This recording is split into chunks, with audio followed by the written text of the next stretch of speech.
Here we go.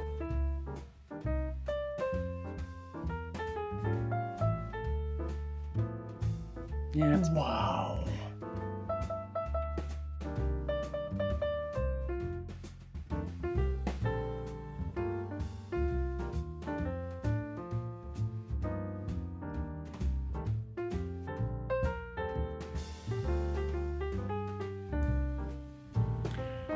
Well, hi everybody, this is Bill with Live Simple, Live Free, and we are in the middle of our bicycle tour of Florida, and this is the morning of the 4th day.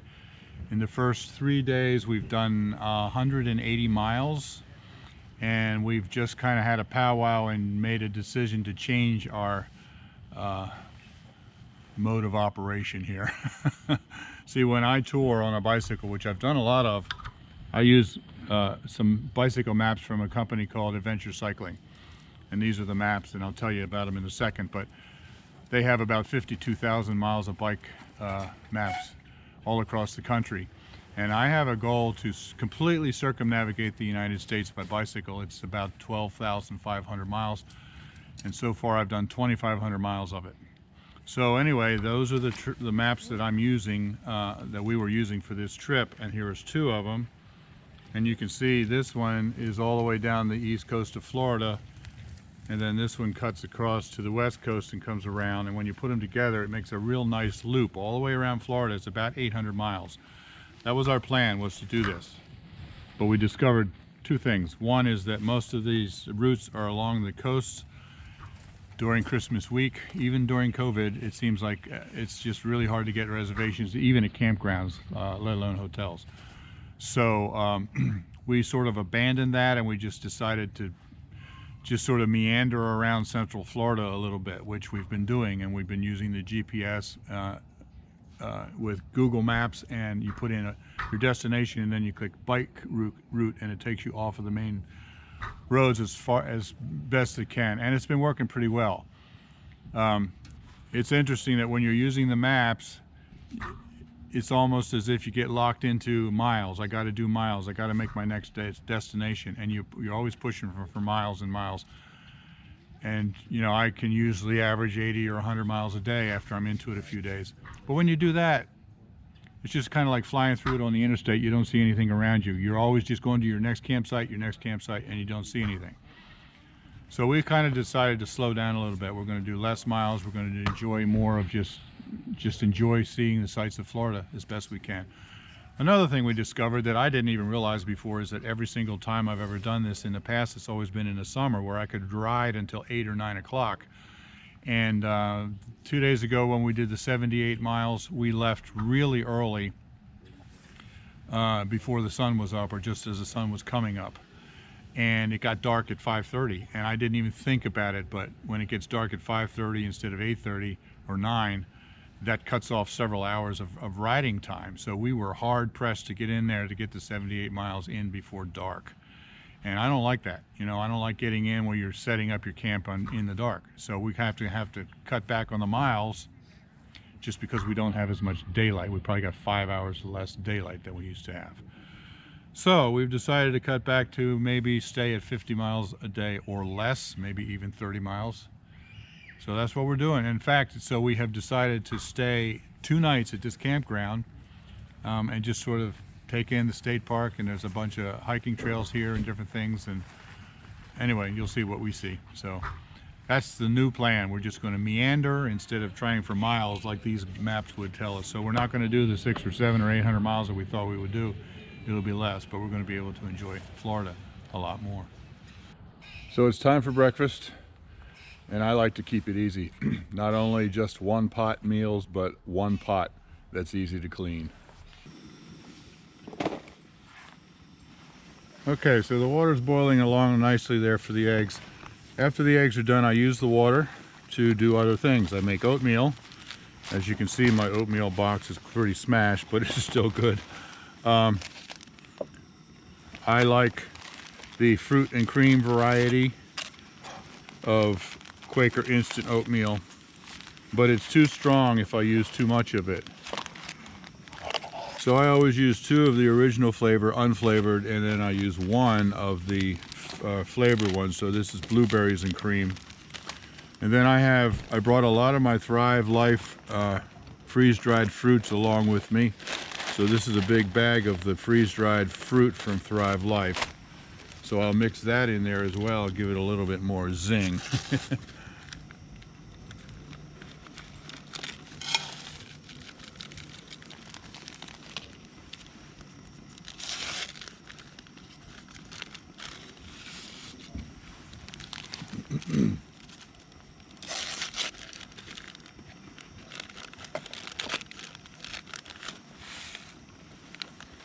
All right, got the oatmeal in there.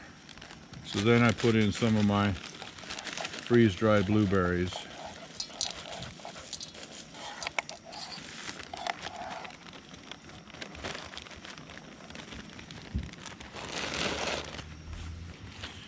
And of course, you gotta have coffee.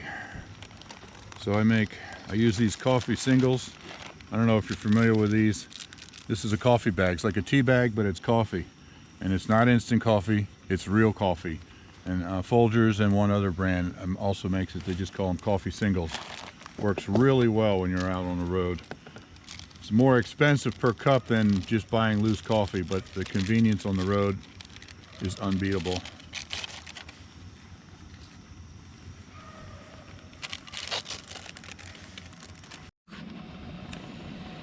Okay, the eggs are now ready. So turn off the flame. And then I use the hot water to make some coffee.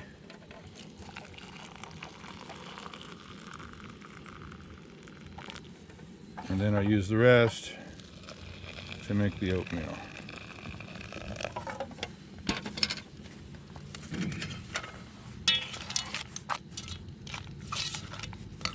A little bit more.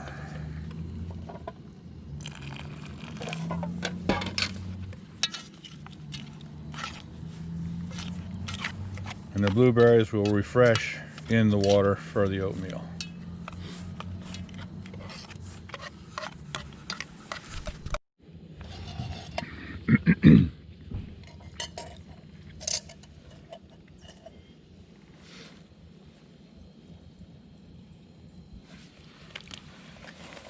Now you can't really take milk along with you, and I hate non-dairy creamer.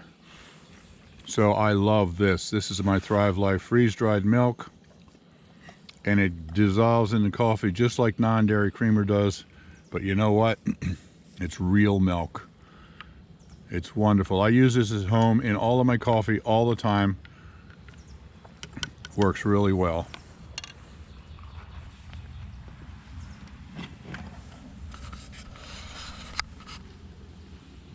Coffee.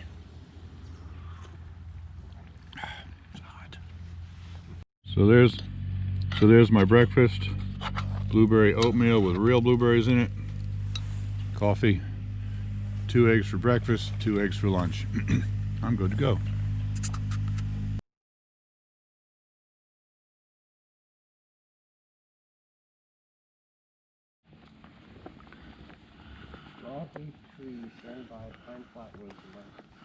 So this is nothing but a walk in the park. Literally.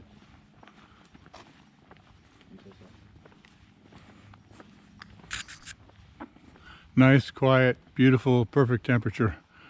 Really enjoyable, especially to use different muscles to walk instead of ride.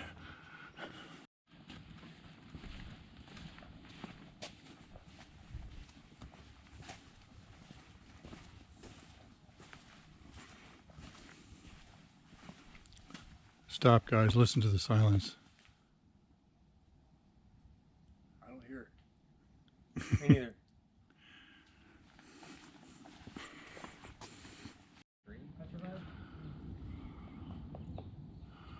So this tree is obviously dead now, but there was a tour guide that said that this tree is over 1,000 years old. It's an oak tree, over 1,000 years old and 36 feet around. Absolutely amazing. Can you imagine how big that tree would have been? How tall? It would have dwarfed the pines in the area. I mean, I've seen big, trees out in California, but I've never seen anything like this on the East Coast. Well, it might have actually fallen off. Well, yeah. I had to put it back up together. So here's part of the tree that broke off, and it's actually petrified.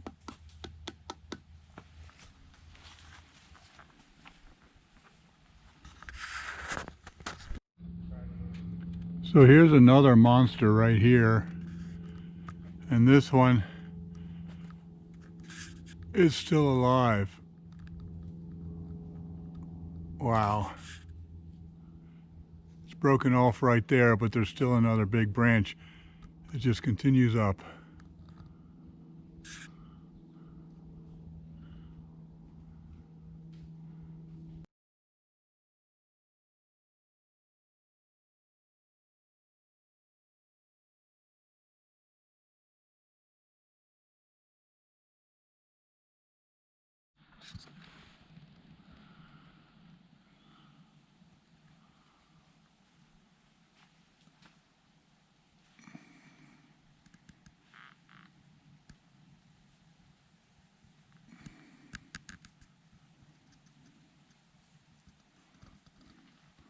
Wow. That'd be at least 10 feet tall. Yeah. Might be able to build a cupboard out of that thing. Spoke too soon, there's a bigger one.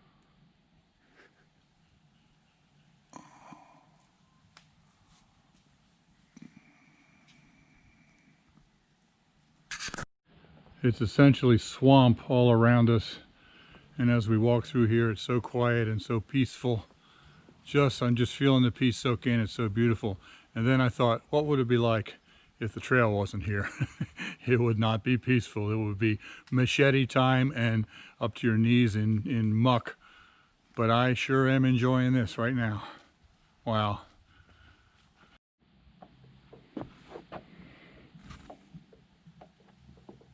So this area is all swamp, just about as far as you can see in both directions.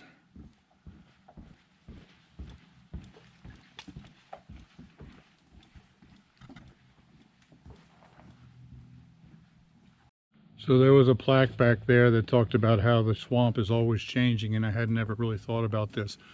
But as trees die and fall and leaves fall slowly over the centuries, it slowly fills in the swamp.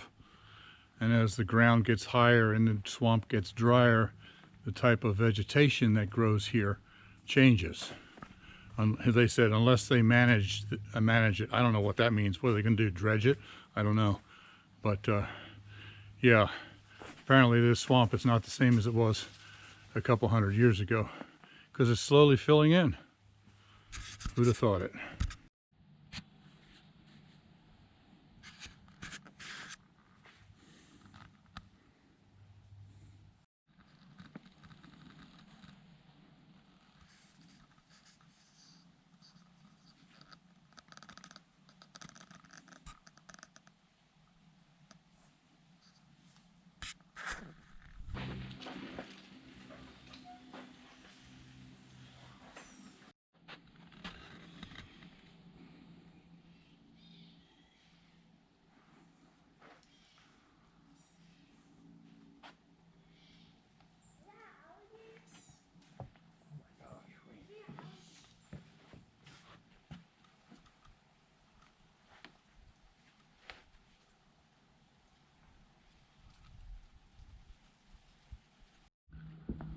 So there's supposed to be alligators in this swamp, hence the sign, but we didn't see any.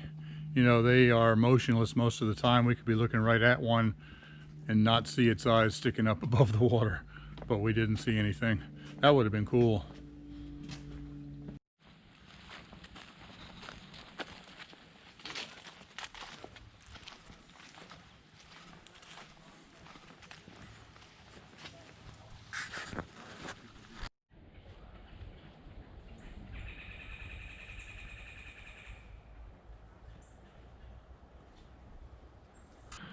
So as I told you, we were going to take the day off today at the park here. So we just went on those hiking trails that they have just because they're there and we wanted something to do, you know. And as you can see, They went through the swamps and they had all those boardwalks. And I got to tell you, it was considerably more enjoyable than I expected it to be. I mean, I thought it would be fun, but I just thoroughly enjoyed it. I've never seen anything quite like a tropical swamp like that. And those maple trees that they had in there were just absolutely amazing. So from the other two parks that we stayed at, the camping area here isn't quite as good because everything is so much closer together. But I have thoroughly enjoyed this day and that hike in the park. So now it's time for supper. So just like I told you for breakfast, I like to keep my cooking simple. I like to keep it in one pot that's easy to clean. Now I do have all of my Thrive Life food, freeze-dried food, and it would be very easy for me at home to have made a bunch of meals in a jar, make my own recipes, and then I can put them into a baggie and bring them along. But I've actually opted for something easier, something that I've done for years on trips like this. I use this kind of thing. This is a pasta side, either that or something that's a rice side. And this is meant just to be a side dish. And what I've done in the past, before I knew about Thrive Life, I would use this and then I would pour in a can of tuna or a can of white chicken meat or something like that, and then a can of veggies. But now it's easy. I just brought a whole bag full of, this is Thrive Life freeze-dried chicken. And then I have peas. That's what I'm going to put in here.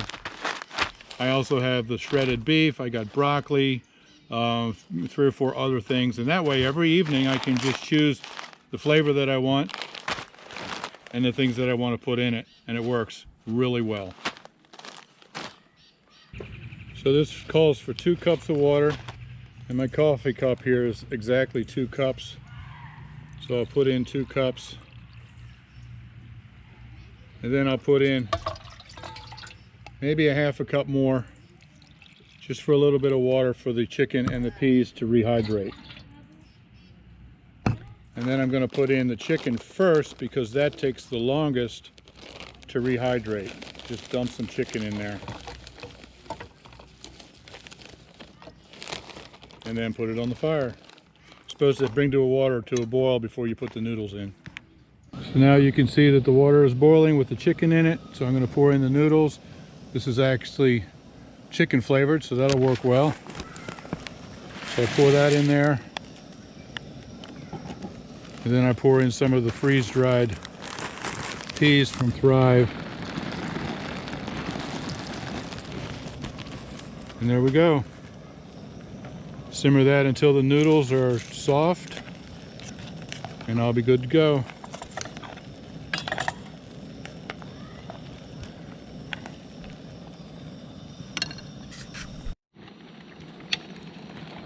Okay, so it's been simmering for a few minutes. Noodles are nice and soft, so I'm going to turn it off.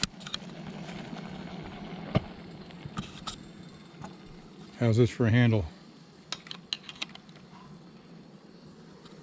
Lunchtime. Actually, supper. You've had that handle since we went camping a lot when we were. What's that? Young. You've had that handle, that exact same one, for 30-some years. Yeah, I've had this camp cook set, 2 pots and this and a plate down there, and this handle to pick it up. Like Barry said, probably 30 years. Yeah, I remember seeing that when we were camping in Colorado when I was 5. Yeah. So that's supper. It's going to be an easy cleanup with just this one pot. This supper works great, by the way, at home too. You don't have to come to a state park to do it. So anyway, I think I'm going to end this here. This is just the one day at our park. I hope you've enjoyed seeing what's the Highlands Hammock State Park in Florida. I absolutely love it. So join us next time as we continue on. What are we doing? 40 miles again tomorrow? 45, something like that. 45, yeah. So that'll be in the next video. Thanks everybody. You be blessed.